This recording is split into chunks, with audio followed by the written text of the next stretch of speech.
money, far too much of it is going toward actual war. But it's not even really going toward that. It's just going toward enriching the people who work at Booz Allen Hamilton, Northrop Grumman, Raytheon, Lockheed Martin, maybe a couple other smaller contractors. But that's it. It's going toward their own enrichment. Honestly, also, do you think the people who are doing this really care that much about quality control of the weapons that they're helping, design or build that we're supposedly going to use to defeat China in the next couple of years? I feel like those are two separate issues. But one is just like, you, me, John, everybody who pays taxes ever is just building a landing pad for every Booz Allen Hamilton executive, and the sort of soldiers that we pretend to worship, who we send out on our sort of murderous overseas adventures, are getting short-shrifted probably as well. It's a fascist system. I think the academics might disagree. They have a much more rigid sort of definition, but it is what we know to be fascism. The state working hand in hand, joined at the hip with private business interests, particularly the large corporations. That's what's happening. For the banks, we printed money. We literally printed money. We've been printing money since 2008 to sustain banks that have robbed people so much money that people no longer have enough money to actually buy stuff. So we had to print money for the banks, and for the defense contractors, we're basically just forking over American taxpayer dollars to them to sell us stuff that nobody needs, and that maybe we might use to kill some people, some brown-skinned people, some dark-skinned people somewhere in the world no one in America can identify on a map. Yeah, it's ugly. Yeah. All right, John Jeter, thank you so much for joining us. Sorry for making you read about the Proud Boys. I'll forgive you. Just don't do it again. All right, we promise. Thanks a lot. We're going to go straight into this next, also bleak story about groundwater in the United States. The New York Times yesterday had a story about how much of our groundwater the United States has used up, which interestingly follows a story earlier this summer in the Washington Post that noted that humans have moved enough groundwater on the planet to actually shift the Earth's tilt on its axis. What? And I mentioned that, it was a little story from like a month ago. And I mentioned this to put the Times categorization of the American issue in context, because we're told sort of early on in this dramatic story that the Times analyzed water levels reported at tens of thousands of sites, revealing a crisis that threatens American prosperity. If prosperity is threatened, So I'll tell you what they found. The Times found that of the 84,544 monitoring wells examined for water trends since 1920, nearly half have declined over the past 40 years, meaning we are pumping water out faster than nature can replenish it. In the past decade, 4 of every 10 sites hit all-time lows, and last year was the worst yet. Here to tell us probably why we should be even more worried than this story indicates is Guy McPherson. He's a scientist. He's Professor Emeritus of Natural Resources and Ecology and Evolutionary Biology at the University of Arizona. Guy, thanks for joining us again. Thanks for the opportunity. I'm going to start really basic here and just make sure we all know what we're talking about. So we're talking about groundwater.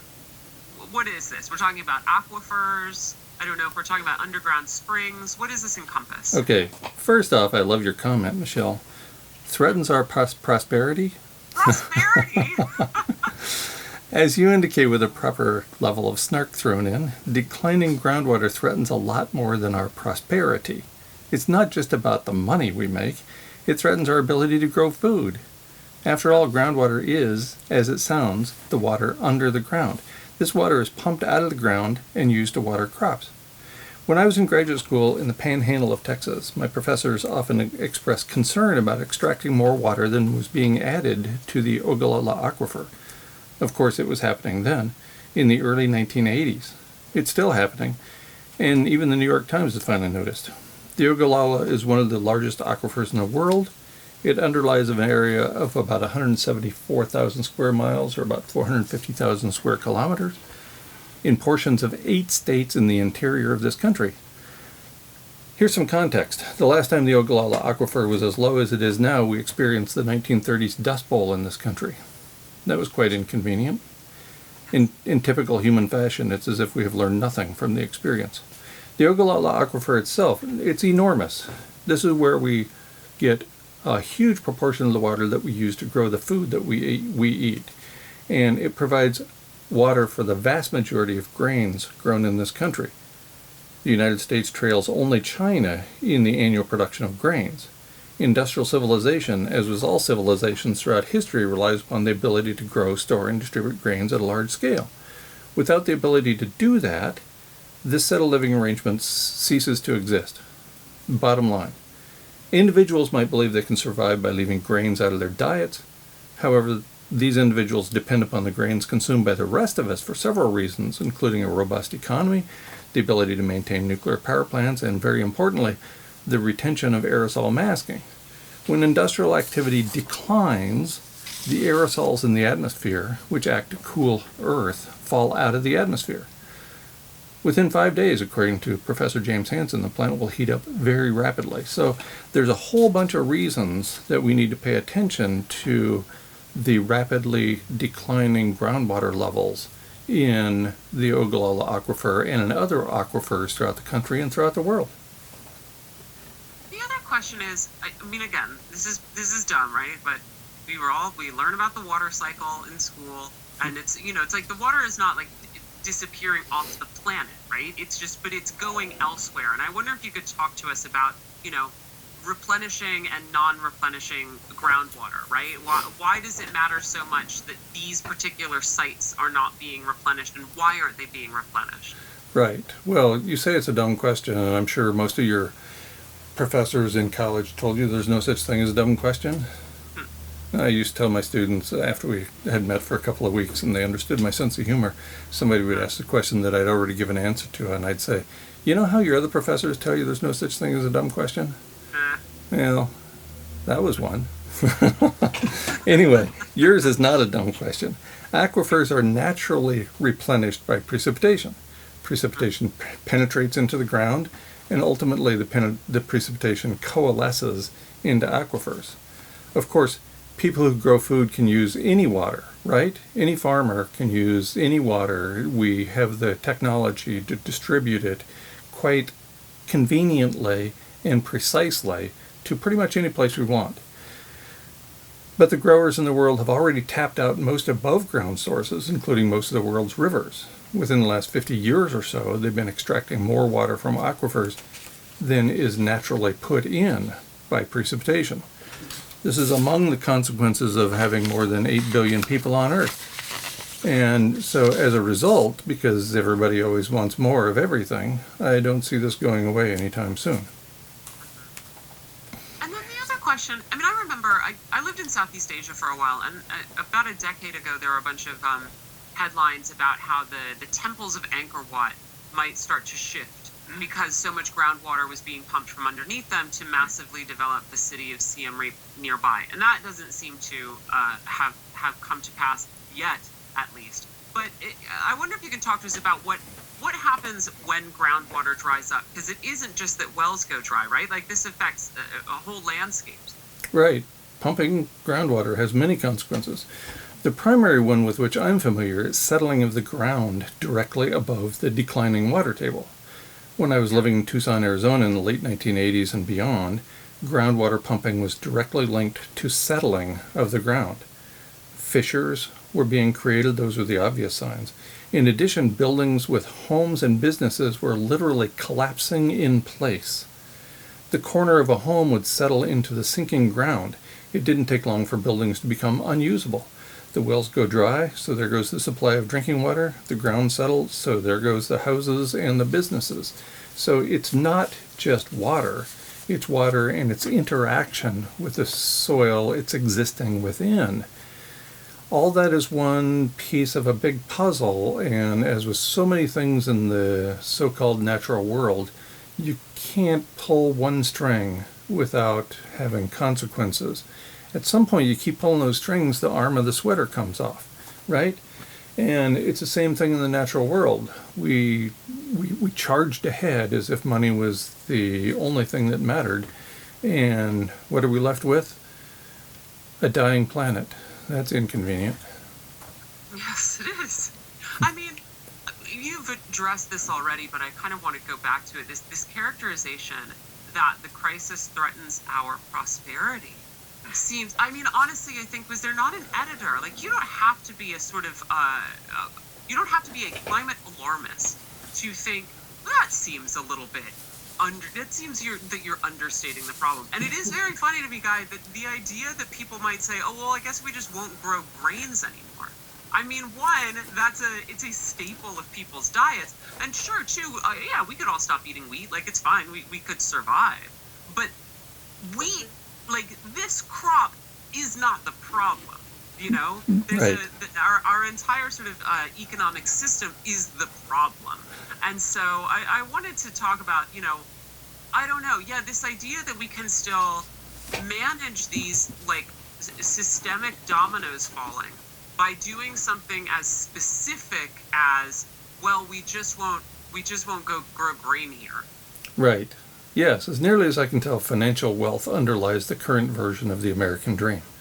Everybody wants more. It wasn't always this way. When the American dream was first popularized by James Truslow Adams in 1931, it meant, and I'm going to quote here from Adams's 1931 book, The Epic of America, quote, "Life should be better and richer and fuller for every man, with opportunity for each according to his ability or achievement," end quote. That's from a 1931 book. We've come a long way in the last 90 years. In 21st century America, our slogan is, must go faster, and our demand is for more, more, and more of everything all the time. It's not about each man or even each person becoming better and richer and fuller with opportunity for each according to his ability or achievement. That has very little to do with the way we live now. Now, it's all about must go faster, and must go faster to chase more money. It's insane. Yeah.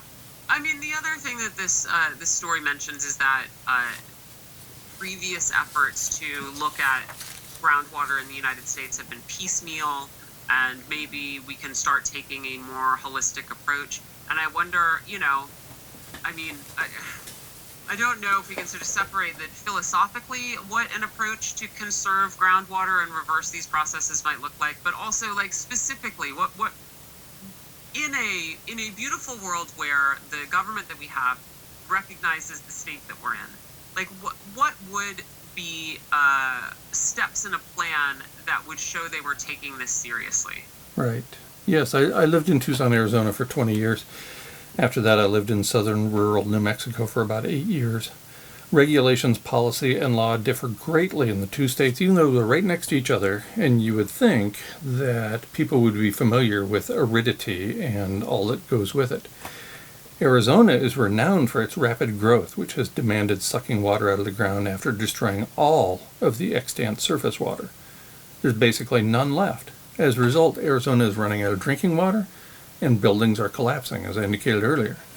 In contrast, New Mexico had, and still has, strong enforcement of regulations that are in place. As a result, the water table at the homestead I created in southern New Mexico was 20 feet below the surface in the early 1900s, when the original well was dug by hand on this property. When I left there in 2015, the water table was still 20 feet below the surface. It had been at that level for more than 100 years. I lived adjacent to the nearby Gila River, which flowed out of the first designated wilderness area in the world, the Gila Wilderness. But that's not the whole story. A big part of the story is that the state of New Mexico took water and protection of water very seriously. So, coming back to your question, a national level approach would acknowledge at least the following.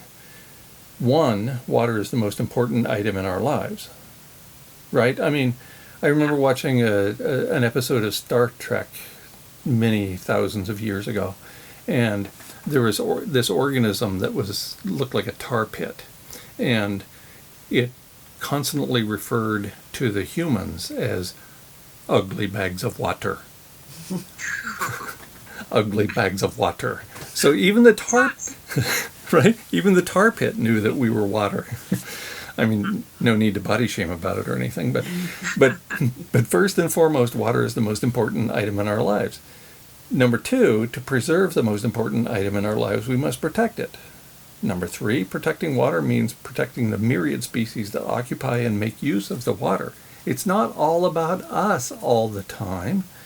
And number four, life matters more than money. I suspect item number four is the one that we will have greatest difficulty enforcing. After all, we've been convinced by contemporary culture that money is more important than life itself. And that's why we're in this horrible situation with respect to water in the American Southwest and spreading beyond. In any place there's an aquifer, we're going to suck that water out of the ground until there's nothing left for a few dollars more.